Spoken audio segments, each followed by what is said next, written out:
Famed remote viewer Ingo Swann saw structures on the far side of the moon. Richard C. Hoagland, who will join us next hour, sees structures on the moon. John Lear, our special guest tonight, sees structures on the moon. We'll be back in a moment on Coast to Coast AM. Well, this is going to be one of those programs where even if I wasn't hosting this show, I'd be glued to the radio. John Lear is a retired airline captain, former CIA pilot, as well as the son of the very famous inventor of the Lear Jet. He's a Lockheed L-1011 Captain, highly regarded in aviation circles. He has flown more than 150 test aircraft. He has won every award granted by the Federal Aviation Administration, and he holds 18 world speed records. He's worked for 28 different aircraft corporations, and during the late 1980s and early 1990s, John began coming forward with startling revelations concerning the subject of aerial phenomena and unidentified flying objects. He's our special guest tonight on Coast to Coast. Hello, John. How are you? Good evening, George. It's an honor to be on your show again, and Pleasure. I think you are the best radio show host, bar none. Well, I wanted to tell you I enjoyed our time together at the Bay Area UFO conference, and I'm sorry we didn't get to spend more time. I got to tell you, it is a delight for me after so many years to interview guests like you, like Richard, and then when I meet you for the first time, it's really a treat for me. I mean, I never get over it. I'm still like a kid when I meet my very favorite baseball player when I was a little guy.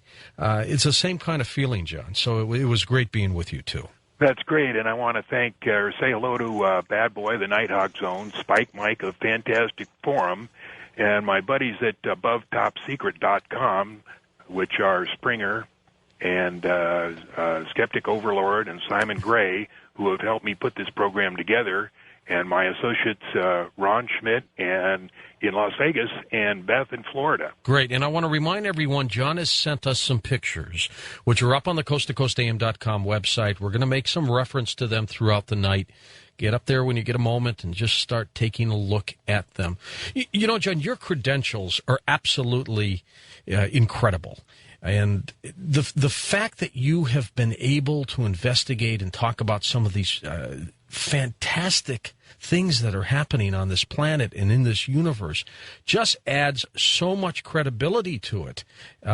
There aren't a lot of people like you who come forward that you stick your neck out and say, hey, look, this is what's going on.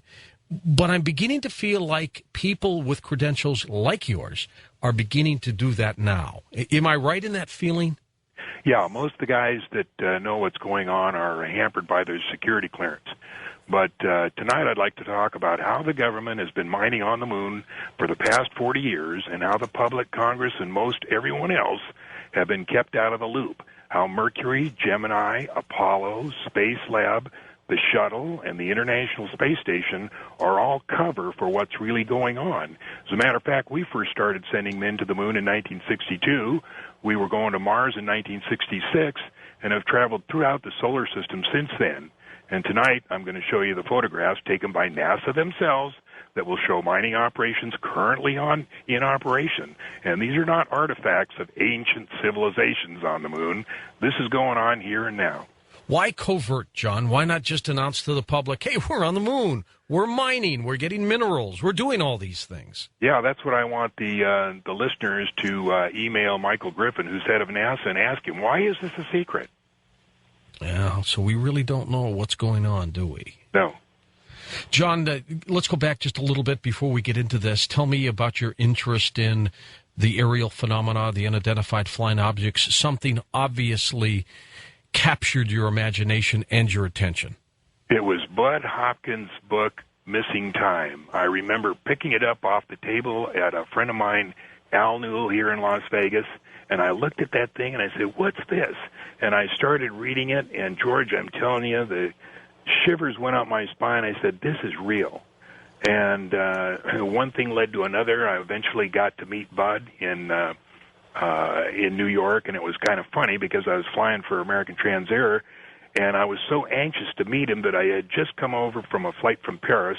I had all my bags and my bag and my flight bag and my hang-up bag, and I went directly to Bud Hopkins' house, And I rang the doorbell, and when he answered it, he was in a kind of looked shocked. He thought I was moving in, and all I did is, I had my stuff from the flight.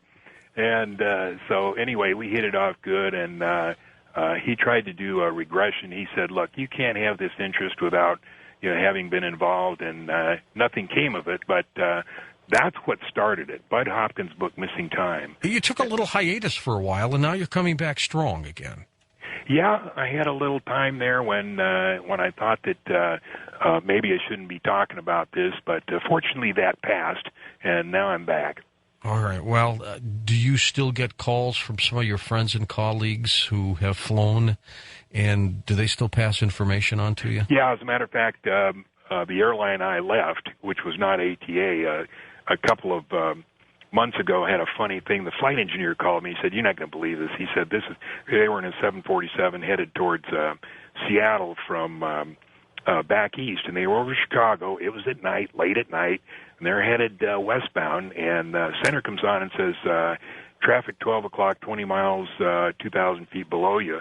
And so they were looking out for this traffic below them, and here comes this huge white object, and it comes almost to within a mile of their craft, and then just instantaneously heads for the north and disappears in about 5 seconds. And they're all sitting there stunned, and the co-pilot finally says, "Now there's something you don't see every day." And, of course, they all burst out laughing. Tell me a little bit about some of these photos that you gave us that we have posted on the website. Okay, we have the photos starting with Apollo 8-12-2209. It shows a picture of the Lemonsinoff crater, and what it shows is a city. And I'll tell you how I got into this. A few years ago, somebody sent me some pictures by Art Sweeney, who did drawings of stuff on the moon that he could see through a telescope. And that put me into a friend who called me, Bob Chirilla, in Chicago, and he said, "When you're in town, I want to show you something." And he showed me a book written by a guy named Charrington in Canada, who had a really good photograph of Lunar Orbiter 2-162, and that was an oblique photo of Copernicus. And he showed me some tanks, vertical, tanks, 4 huge ones standing up on the hillside, and that's posted in the pictures you got. That led me, about the same time, I saw Richard Hoagland's Moon-Mars connection about the 6-mile-high object in the middle of Sinus Medai. Right. And so I ordered some photos from NASA of these pictures of Copernicus. Here's the deal, George, and here's how it got so interesting. Now when you order pictures from NASA, you don't order it from them, you order it from National Space Science Data Center, or one of the contractors. Somebody sent me, and I'll never know who it was, a 16 by 20 negative of 162H, Lunar Orbiter 2, oblique photo of Copernicus, which had not been airbrushed at all. And that stuff is, anybody can look at it. It's on abovetopsecret.com. You can go to that website and see that thing. What happened is I had no way to print a 16 by 20 negative, so that thing sat in my garage for 2 or 3 years until the technology got to the point where I could go downtown and get somebody to print it. When I did, it was spectacularly clear. I took it over to Bob Lazar's, and it was so big that he had to make 4 different scans of it, and those are on abovetopsecret.com. And we started looking at it, and it was just really interesting. Those photos sat around for maybe 2 or 3 years, and then finally I went to abovetopsecret.com, and they wanted to put them on their forum, which they did, and it attracted so much interest. I think that one forum now, or that one thread, has got over 130,000 views now, and people started to contribute. Yeah, I see this, I see that, and we just amassed all these things that were going on Copernicus. It's obviously a mining operation. You can look at the photos that I gave to Lex that are posted on C2C. You can see cranes.